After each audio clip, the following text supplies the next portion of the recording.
نہیں ہو سکتا کہ جو نبی پہ شک کرتا ہو. نبی کے وجود پر اور اللہ کے وجود پر یقین بڑھانے کا نام کربلا ہے. قنصا فرماتے ہیں اللہ کے وجود پہ سب سے بڑی دلیل عصر عاشور حسین کا اطمینان ہے. نبی کی نبوت پر سب سے بڑی دلیل کربلا کے میدان میں حسین کا اشہد ان محمدن رسول اللہ کہنا ہے. میں بھی اور آپ بھی کہتے ہیں، مگر بچوں کے لاشیں اٹھا کر علی اکبر جیسے بیٹے کا لاشا اٹھا کر اور آخر میں علی اصغر کا لاشا اٹھا کر اگر اس کے بعد بھی کوئی کہے اشہد ان محمد رسول اللہ، میں گواہی دیتا ہوں کہ محمد اللہ کے رسول ہے، تو یہ خود عمل دلیل نبوت مصطفیٰ ہے. امام حسین کی کیفیت یقین بڑھانے کا اور عشق بڑھانے کا ایک ذریعہ ہے. ایک عاشق نے ساری کائنات کو عاشق بنا دیا. جس کو کربلا میں اکیلا کر کے مارا،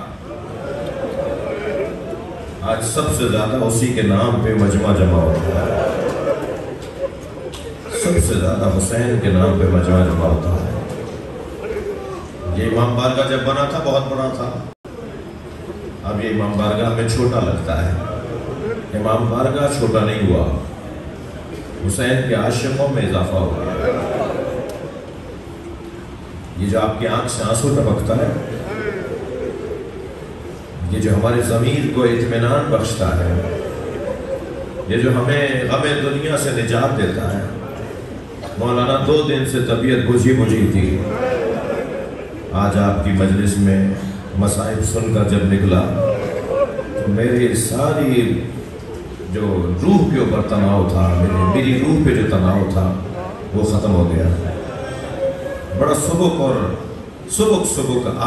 ہلکا اپنے آپ کو محسوس کر رہا ہوں، جیسے بوجھ اتر گیا.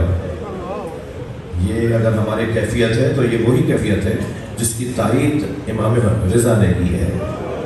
یا ابن شبیب، جب غم دنیا تمہیں گھیر لے تو خبردار غم دنیا میں نہ رونا، میرے جد حسین پہ رونے لگا. تمہارا یہ رونا تمہیں غموں سے نجات دے دے. عزاداروں چلیے کچھ دیر کے لیے کربلا چلیے. میں نے ایک جملہ کہا، اسے اور بہتر کرو. لاشیں تو حسین نے بہت اٹھائے، مگر رونے والوں 4 لاشوں پہ حسین بہت روئے. ایک لاشا جس پر حسین بہت روئے وہ قاسم کا لاش ہے. اجرکم اللہ، اجرکم اللہ. خدا کسی غم میں نہ روائے. جب امام حسن مجتبیٰ کو زہر دے دیا نا، سنیں گے وہ زہر ایسا تھا کہ اگر سمندر میں ڈالا جاتا تو میلوں تک مچھلیاں مر جاتی. سمندر کے اندر میلوں تک مچھلیاں مر جاتی. رو رہے نا. جب امام کو زہر دیا نا تو امام روزے سے تھے، یعنی افطار میں زہر دیا گیا ہے. میرے مولا نے 2 گھونٹ لیا اور واپس ظرف رکھتے ہوئے فرمایا تیری مراد اس سے پوری ہو جائے گی. اجرکم اللہ، اجرکم اللہ. اور اس زہر نے اثر یہ کیا کہ امام کا جگر کٹ گیا. امام حسین اپنے بھائی کے قریب بیٹھے ہیں کہ قے کی کیفیت ہوئی. امام کا جگر قے کے ذریعے سے باہر آ رہا ہے. تشت لایا گیا. جب تشت میں آپ نے قے کی اور بھائی نے دیکھا کہ جگر باہر آ رہا ہے تو اسی اثنا میں کسی نے کہا کہ زینب آ رہی ہے. اجرکم اللہ، اجرکم اللہ. جو رونے آئے اپنی آوازوں کا آزاد کریں. میرے مولا حسن نے فرمایا بھائی حسین یہ تشت ہٹا لو. بھائی حسین یہ تشت ہٹا لو، میری بہن سے برداشت نہیں ہوگا. میں سارے مجمع کے ساتھ مل کر امام حسین امام حسن کی خدمت میں کہوں گا مولا آپ کی بہن کا بڑا حوصلہ ہے، یہ 70 قدم کے فاصلے سے بھائی کو ذبح ہو کر دے، یہ علی اکبر کے لاشے کو اٹھا کے لائی۔ اجر و کمال اللہ، اجر و کمال اللہ۔ اسی اثناء میں امام حسن نے اپنی زوجہ جناب ام فروہ کو بلایا اور کچھ وصیتیں فرمائیں۔ 2 سال کا سن ہے جناب قاسم کا، گود میں ہے، ماں کی گود میں ہے، اپنے سینے پہ لٹا کر پیشانی کا بوسہ دیا، گلے کا بوسہ دیا، سینے کا بوسہ دیا، دونوں بازوؤں کے بوسے دیے۔ تو بی بی ام فروہ روتے ہوئے فرماتی ہیں، اے میرے والد، میرے بچے سے یہ انداز شفقت آپ کا پہلے نہیں تھا، یہ انداز آپ کا پہلے نہیں تھا۔ آنکھوں میں آنسو آ گئے، اس بدن پہ گھوڑے دوڑے گئے۔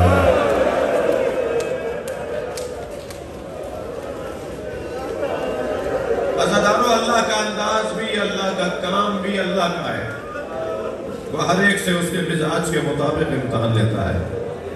حضرت ابراہیم کے ہاں منت مرادوں سے اسماعیل پیدا ہوئے، اللہ نے کہا اسماعیل کے گلے پہ چھری چلا دو، یہ حضرت ابراہیم کا امتحان ہے۔ حضرت یوسف پانی سے ہولتے تھے، بڑا پانی نظر آتا تھا، آگے نہیں جاتے تھے، بھائیوں نے کنویں میں ڈال دیا، یہ حضرت یوسف کا امتحان۔ اللہ اکبر۔ جناب زہرا کے مزاج میں مانگنا نہیں تھا،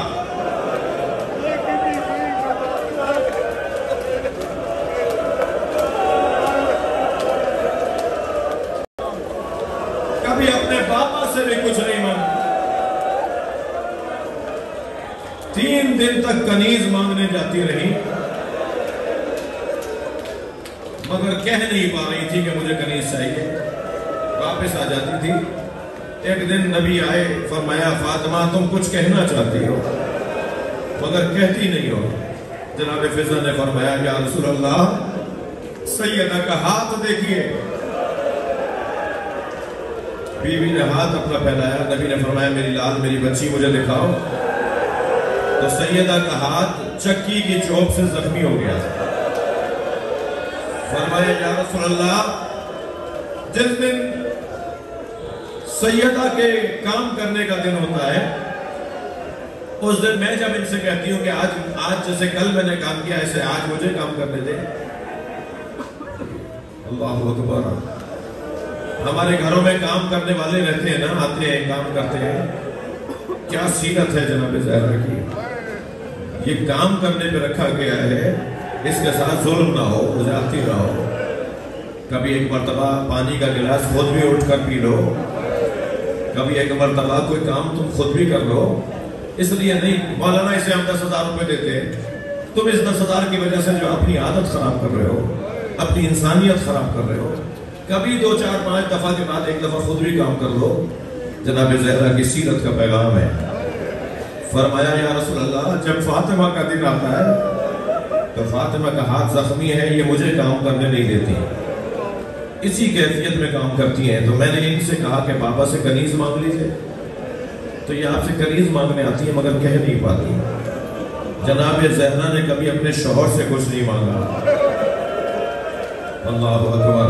جس کے مزاج میں مانگنا نہیں تھا، تھک تو نہیں رہے آپ، جس کے مزاج میں مانگنا نہیں تھا نا، وہ بھرے دربار میں فلک مانگنے لگے۔ یہ آزمائش ہے جناب زہرا کی۔ فاطمہ میرے بعد تو میں اپنا حق مانگنا ہوگا۔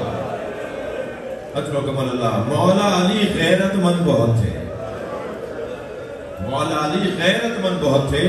بازار میں ایک یہودی عورت کو پٹتے ہوئے دیکھا، علی نے 3 دن تک کھانا نہیں کھایا۔ جب کھانا سامنے آتا تھا فرماتے تھے میں نے ایک عورت کو پٹتے دیکھا۔ جو ایک اجنبی عورت کو پٹتے دیکھے، اجر و کمال اللہ، اپنی آوازوں کو آزاد کریں گے، وہ اپنی زوجہ پہ گرتا ہوا دروازہ کیسے دیکھے؟ یہ علی کا امتحان ہے۔ اجر و کمال اللہ، اجر و کمال اللہ۔ امام سجاد کا بدن نازنین بہت تھا، امام سجاد کا بدن نازنین بہت تھا، نازک بدن تھا، نازک بدن۔ جس کا بدن نازک تھا وہ کربلا سے کوفہ، کوفہ سے شام پیدل چلے گا، تازیانے مارے جائیں گے۔ اجر و کمال اللہ۔ حضرت قاسم کا بدن بھی نازنین بہت تھا، جیسے روئی کے گالے ایسے ہاتھ بلا تشریح، نرم نرم ہاتھ، نرم نرم بدن، چہرہ بھی آپ کا ایسا کہ کٹا ہوا سر جب نیزے کی انی پر، یہ کٹا ہوا سر جب نیزے کی انی پر بلند ہوا نا، اجر و کمال اللہ، تھکے نہیں عزاداروں۔ تو کوفے سے جب یہ قافلہ گزرا تو ایک قیافہ شناس نے سروں کو دیکھ کر بات کی، ایک ایک چہرے کو دیکھ کر کچھ نہ کچھ بول رہا تھا، یہ ایسا تھا، یہ ویسا تھا۔ اچانک آوازیں لگائی اپنے دوستوں کو، جلدی قریب آؤ، یہ سر بھی تو دیکھو، یہ چہرہ بھی تو دیکھو، کفل قتل قمر، چاند کا ٹکڑا۔ جو قاسم غیر کی نگاہ میں چاند ہو، وہ ماں کی نگاہ میں کتنا حسین ہوگا۔ حضرت قاسم کا بدن بڑا نازنین بدن تھا، بدن بھی بڑا طویل نہیں تھا، قامت بھی بڑی طویل نہیں تھی۔ رکابوں کو کاٹ کر گھوڑے پر بٹھایا گیا، تلوار جب لگائی گئی تو تلوار بڑی محسوس ہوئی، تو پھر دوسری تلوار لگائی گئی، اور پھر مولا حسین نے حضرت قاسم کے سر پہ جو امامہ باندھا نا، اس کا تحت الحنک نکال کر چہرے پہ نقاب لگا دیا، جو کسی کے ساتھ نہیں کیا تھا۔ تو کسی نے پوچھا کہ مولا آپ یہ کیوں کر رہے ہیں؟ کہ میرا بچہ حسین بہت ہے اور چہرے سے کم سن نظر آتا ہے۔ یہ سبب امام حسین نے یہ بتایا کہ کہیں بچہ دیکھ کر لوگ مار نہ دیں۔ نقاب لگی رہی، 3 بڑے پہلوانوں کو فنار کیا، بڑے بڑے طاقتور پہلوانوں کو، حضرت شامی کے 3 بیٹے، اور جب تینوں بیٹے اس کے مار دیے نا، بہت بڑا پہلوان تھا، نام میں نے آپ کو بتایا، حضرت شامی، جسے میر انیس نے بھی اسے نظم کیا ہے، علماء نے بھی لکھا ہے۔ تو وہ غصے میں باہر نکلا اور کہنے لگا، اس نے تو میری نسل ہی منقطع کر دی، اس جوان نے میری نسل منقطع کر دی۔ تو حضرت شامی خود جو بہت بڑا پہلوان، وہ تلوار لے کر نکلا، حضرت قاسم نے اسے بھی فنار کر دیا، اور جب اتنے بڑے بڑے پہلوانوں کو مار دیا تو ایک مرتبہ کسی نے کہا، قاسم تمہارے جوتے کا تسمہ کھل گیا ہے۔ بس ایک مرتبہ جھک کے دیکھا تو سر پہ گورز آ کے لگا، پھر گھوڑے پہ بیٹھا رہ گیا اور گھوڑے سے گرتے ہوئے آواز دی، چچا میری مدد کیجیے گا، بھائی کی نشانی ہے، بھائی کی نشانی ہے۔ امام حسین کی بیٹی سے شادی ہونی تھی، جو بعد میں امام حسین کی بیٹی سے شادی ہوئی، ان کے چھوٹے بھائی کی، حضرت حسن مصنع کی۔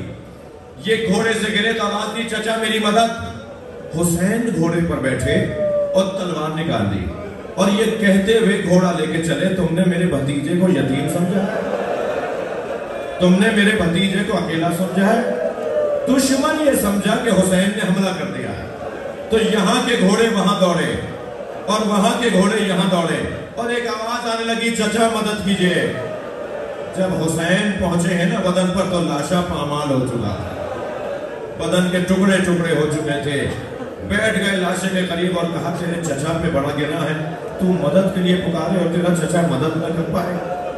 کیسے لاشا اٹھایا ہے امام حسین نے، اس کا بیان مشکل ہے، لیکن جب لاشا لے کر آئے، اجر و کمال اللہ، جب لاشا لے کر آئے، ساری بیویاں کھڑی تھی، مگر امام حسین غور سے دیکھ رہے ہیں، اس بچے کی ماں نہیں ہے۔ تو تعجب سے پوچھا جناب زینب سے، بہن بھابھی ام فروہ کہاں ہے؟ تو ایک بی بی کی آواز آئی، جب قاسم کی شہادت کی خبر آئی تھی تو بی بی ام فروہ پشت خیمہ پہ چلی گئی تھی، خیمے کی پشت پر گئی ہیں۔ جناب زینب جلدی سے عجلت میں وہاں گئی، جا کے دیکھا پیشانی سجدے میں ہے اور تسبیح پڑھ رہی ہیں، شکران شکران، حقاً حقا، یا اللہ تیرا شکر ہے، تو نے میری قربانی قبول کر لی، اجر و کمال اللہ، اجر و کمال اللہ۔ جیسے ہی سجدہ مکمل ہوا، جناب زینب کی آواز آئی، بھابھی آپ کو حسین بلا رہے ہیں۔ تو آئی وہاں جہاں قاسم کا لاشا رکھا ہوا تھا، پامال لاشا دیکھ کر حسین کی طرف دیکھا، آپ رو رہے ہیں۔ ایک منظر اور سن لیجئے، جب آئی نا خیمے میں تو حسین مولا نے گردن جھکا دی۔ مولا عباس نے فرمایا تھا نا، میرا لاشا خیمے نہ لے جائے گا، اس لیے کہ اگر میرے لاشے پہ سکینہ نے آ کے پانی مانگ لیا تو میں سکینہ کو جواب کیا دوں گا؟ حسین حسین اپنے بھائی کی نشانی قاسم کا لاشا لائے.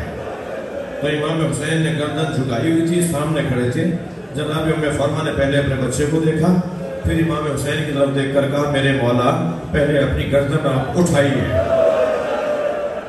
آپ کو فخر نہیں ہے کہ آپ کے بھتیجے نے آپ پر جان فرما دی؟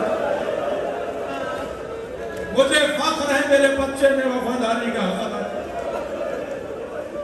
حوصلہ دیا حسین کو, ہمت بندھائی حسین کی جناب ام فرما نے. اور پھر فرمان لگی بس میری ایک آرزو ہے, مجھے قاسم کا خون بھرا کرتا دیجیے. اجر و کمال اللہ, اجر و کمال اللہ. تھکیں گے نہیں, مجھے 2 منزلیں لینی ہیں. امام حسین نے نہیں پوچھا بھابھی اس کرتے کا کیا کریں گی جو گھوڑوں کی ٹاپوں سے چاک چاک ہو گیا, مگر ماں کی آرزو تھی. کچھ ہی دیر بعد امام حسین نے خون بھرا کرتا جناب ام فرما کو دے دیا. بی بی وہ کرتا اپنے خیمے میں لے گئی. عصر عاشور خیمے لوٹے, تبرکات لوٹے گئے. قافلہ اسیر ہو کے کوفہ گیا, کوفے سے شام گیا, شام میں اسیر رہا, اور اسیری سے رہائی پا کر جب چلے ہیں نا تو کچھ تبرکات واپس آئے. ایک گٹھڑی لا کے رکھی گئی, ساری بیویاں اطراف میں کھڑی ہیں. جناب زینب نے گٹھڑی کھولی تو چادریں نظر آئیں. ایک چادر کو دیکھ کر کہا بہن ام کلثوم تمہاری چادر آئی. ایک اور چادر کو دیکھ کر کہا بھابی ام لیلا آپ کی چادر آ گئی. ایک بیوی کو بی بی زینب چادریں دیتی رہی. تھکیں گے نہیں تو جملہ کہو, عزیزانو چھوٹی سی چادر پر لے گیا, اسے لے کر چلی قبر سکینہ پر پھیلا دیا. سکینہ اٹھو تمہاری چادر بھی آ گئی. ہر بی بی نے اپنی گٹھڑی اٹھائی ہوئی تھی. جناب ام فرما نے اپنی گٹھڑی سینے سے لگائی ہوئی تھی. یہ قافلہ شام سے کربلا آیا, کربلا سے مدینہ گیا. بس مجلس ختم کر رہا ہوں. جب مدینہ پہنچی نا فرمان لگی میرا اونٹ جنت البقیع لے جاؤ. جنت البقیع میں پہنچی, قبر امام حسن کے برابر میں بیٹھی, گٹھڑی کھولی, خون بھرا کرتا نکالا, امام حسن کی قبر پر پھیلا دیا. اے میرے والی تمہارے بچے کی نشانی لے کر قاسم نے وفاداری کا حق ادا کیا. اللہ اللہ فَسَيَعْلَمُ الَّذِينَ ظَلَمُوا أَيُّ مُنْقَلَبٍ يَنْقَلِبُونَ. یا اللہ ان آوازوں پر رحمت نازل فرما, رونے والوں کی توفیقات میں اضافہ فرما, ہماری عاقبت بخیر فرما, امام زمانہ کے ظہور میں تاجیل فرما. یا حسین